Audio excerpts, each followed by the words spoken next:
Every story we share reveals the raw edges of love, the sting of betrayal, and the shadows hiding in the human heart. Tonight's story takes us somewhere trust collapses in an instant, and truth hides behind polite smiles and locked doors. Settle in. This one will linger. I sensed something was wrong the moment I stepped through the door. The silence wasn't comforting. It was too controlled, too deliberate. Her shoes sat perfectly by the entrance. Her bag rested neatly on the counter. Everything in its place, except her. Emily. I called. Try for casual, though my pulse had already picked up. No answer. Then, faintly from upstairs, a sound, barely more than a whisper, trying to hide itself.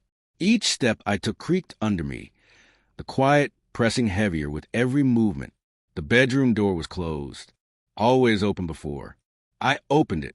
She sat on the edge of bed, hair damp as if she just showered, gripping her phone like it might shield her from something. When our eyes met, hers were wide. Fear, guilt, maybe both. "Mark," she said, voice trembling. That single word revealed more than explanations ever could. Something had happened. Something she didn't want me to see. "What's going on?" I asked cautiously. "Nothing," she replied too quickly. "Just thinking." But it was 7:30 p.m., the lights dim, her hand shaking. My gaze swept the room. The sheets were creased. Her perfume lingered thickly in the air. And then I saw it. A man's watch on the nightstand. Not mine. I didn't have to touch it. My gut knew. "Who's here?" I whispered. Her lips parted, searching for a lie. None came. She lowered her gaze. "It's not what you think," she said. That phrase, the one everyone uses when it's exactly what you think. "Then what is it, Emily?" My voice cracked. From where I stood, it looked exactly like that. Tears welled in her eyes, but I felt no sympathy. Not when the air still carried someone else's scent. "I didn't mean for this to happen," she whispered. "It just happened. For years of marriage, 8 years together, college sweethearts. We'd built a life side by side, and now she told me it just happened." "With who?" I asked. She hesitated. The silence answered before she spoke. "Someone from work." She finally admitted. "Ethan." I laughed bitterly. "Ethan, the one she insisted was just a friend."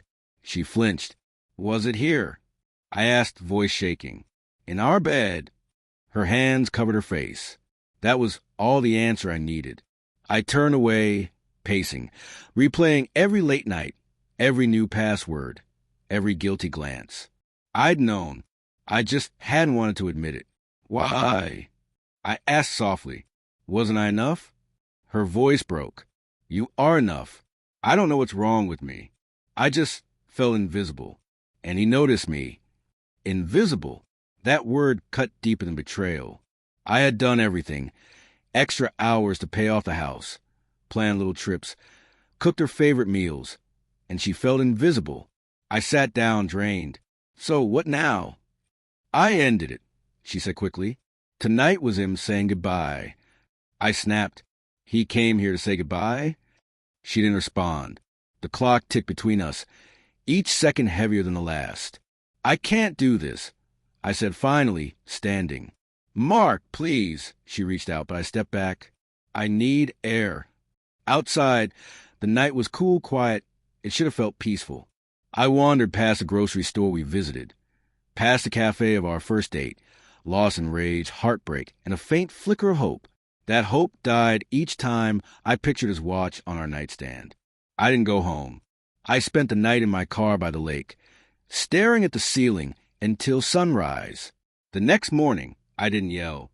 I didn't throw anything. I just called a lawyer. When I returned, she was there, pale and hollow. "I know what you're going to do," she said softly. "Do you?" I asked. She nodded. "Divorce." I didn't reply. A week later, I handed her the papers. She cried, begged, said it was the worst mistake of her life. But what she did wasn't a mistake. It was a choice. The months that followed blurred. Paperwork, empty rooms, echoes of promises that meant nothing. Some friends urged forgiveness. Others urged vengeance. I chose neither. I wanted peace. When it was finalized, she left quietly, keys on the counter. One last text, "I'll always love you." I didn't respond. Love doesn't leave another man's watch behind. A year passed. I live in a smaller apartment now, closer to the city. I run in the mornings, read again, even date carefully. The wounds remain, but they don't bleed. Sometimes I wonder if I could have fought for her. Therapy, another chance. But then I remember her eyes that night. Not sad she lost me. Terrified she'd been caught. That's the cruelest part of betrayal. It's not just a broken heart.